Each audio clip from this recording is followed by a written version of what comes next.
Just 5 minutes to respond to this? Wow. But first, let me tell you, I don't have two jobs at the same time, okay? I run the Black Health Coalition of Wisconsin. Actually, we're celebrating our 30th year this year. And we're an advocacy education organization.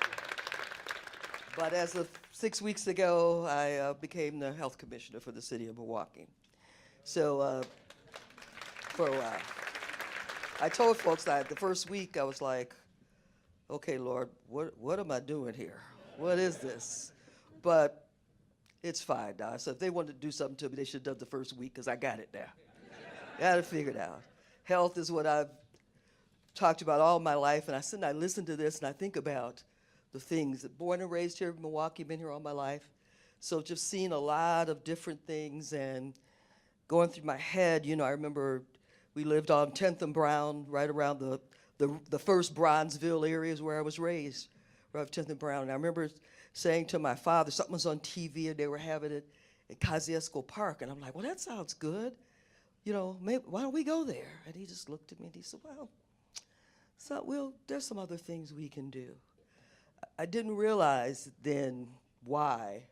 I mean, when you live where you live, you don't know that it was such a segregated part that you wouldn't go over to Kosciuszko, And my father and my mother, they wanted us to understand people, and they didn't talk about hating people. They didn't talk about the terrible things that you see as you grow up. And part of that, I probably got a little angry about, because then when I grew up, I didn't realize the world was the way it was. You went to all black schools, but then all of a sudden I'm in nursing school and I'm one of two black students, and you see yourself a little different, and you're like, oh, okay, they're different, and you become a nurse, and then you still have, my first job, I worked at county in the critical care department, and I worked for about 2 years, and one of the white nurses, I was the only black nurse there, right?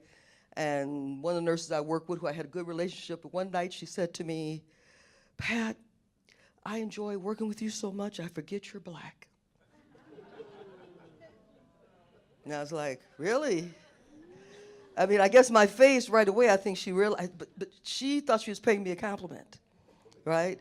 And I'm looking at her like, what? Well, I said, well, you got to tell me what I'm doing wrong, because I don't ever want you to forget I'm black. But I could see that she, now, the language of understanding implicit bias, and the fact that she didn't realize, she had a narrative of black people, and I didn't fit it, okay? I was articulate. I should say I was one of the best nurses, but I really was the best, right?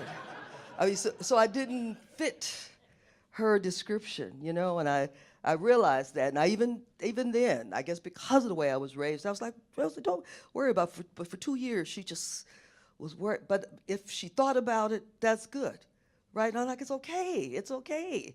I just want you to remember who I really am, and that you've got an opinion of me that I didn't realize. And I said, I didn't know the language then. But then I think about, fast forward here, and I think about Corey Stengel, a 16-year-old boy who made the mistake of trying to steal a can of beer in West Allis.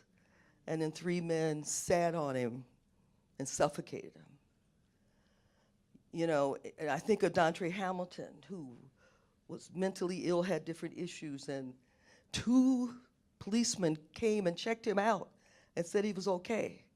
But the third one decided he's going to get him up and touched him, which is the last thing you do with somebody that's mentally ill. You think about those things in terms of what do we do in society that they look at someone and then we make a quick decision, And how do we as black people try to figure that conundrum out, especially when you live in a place like Milwaukee? So when I think about the things she talked about, all those things were reeling through my head, right? But I think about the little white woman who's about this high. She was a colonel in the Army. She was my first boss. And she taught me and she supported me when you didn't have black people running stuff at the county. And I think about that. I think about Mrs. Larson. And she said, I look at what you do, not who you are. Who you are makes you even better. That was her thought. She just didn't see that. And I think in a world that we have, that sometimes you get forced to see that, if you have good feelings and you see what's going on, but you can't forget that the other stuff is out there. I guess that's what I would encourage people to see, you know, that you got to see both sides, and you really can't live someone else's life, you know, but you can certainly maybe try to understand parts of it, and then maybe support whatever your children do. I'm so proud of the millennial group and the young kids, because they're kind of different.